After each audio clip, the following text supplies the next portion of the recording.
7/12 कोरा कोरा कोरा. आता तो कोरा आम्हाला करून घ्यायचा आहे. जेथपर्यंत ते कोरा करत नाही तेपर्यंत आम्ही हा मुद्दा सोडणार नाही. काही झालं तरी 72 कुछ भी होगा तो चलेगा.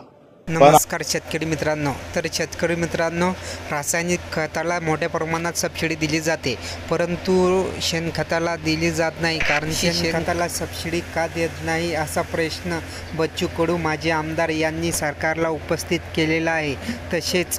तसेच कर्जमाफीविषयी सरकारला जबाब मागितलेला आहे. हा व्हिडिओ संपूर्ण बघा. बच्चू कडू माजी आमदार काय म्हणतात याविषयीची संपूर्ण माहिती आपण येथे बघणार आहोत. तर व्हिडिओला संपूर्ण बघा. सरकारला मी एक प्रश्न केलेला आहे का, जर रासायनिक खताला सबसिडी देता तर शेण खताला सबसिडी का देत नाही याचं उत्तर पाहिजे. मागणी नाही आमची काही.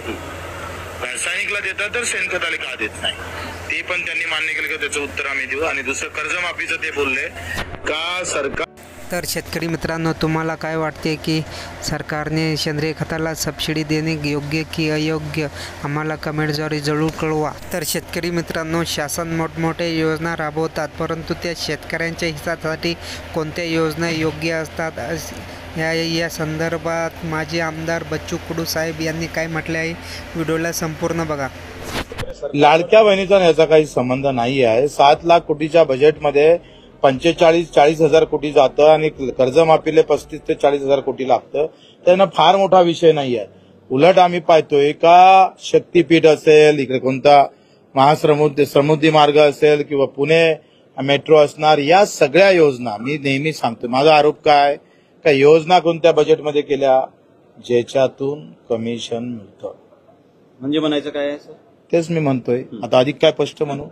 कमिशन म्हणजे अर्थ काय? अशा योजना आहे ज्या लाखो करोडाच्या योजना केल्या, ज्याच्या सरकारच्या म्हणजे सामान्य लोकांच्या भल्यापेक्षा सरकारमधल्या लोकांचं भलं जास्त होते. अशा योजना बजेटमध्ये आलेल्या आहे. पक्ष मजबूतीच्या योजना आहे. त्याच्यामुळं सरकारचं लोकांचं काय भलं होईल नंतरची गोष्ट आहे. कारण कर्जमाफीमुळे काय होतंय का डायरेक्ट शेतकऱ्याच्या खात्यात जातं, नो कमिशन, काही संबंधच येत नाही. त्याच्यानं अशा योजना ते बाजूने. म्हणजे याकरिता टोलवाटोलवी होते शासनाकडे. बिलकुल. माझं म्हणणं तेच आहे का जिसमें है दम उसमें है कमिशन. तर शेतकरी मित्रांनो, बघू शकता की सरकारला ज्या योजनेचा लाभ मोठ्या प्रमाणात होते अशा शासन मोठ्या योजना राबवत असतात. तुम्हाला या योजनेविषयी काय वाटते तर आम्हाला कमेंटद्वारे जरूर कळवा आणि व्हिडिओला लाईक आणि चॅनलला सबस्क्राईब करायला विसरू नका. धन्यवाद.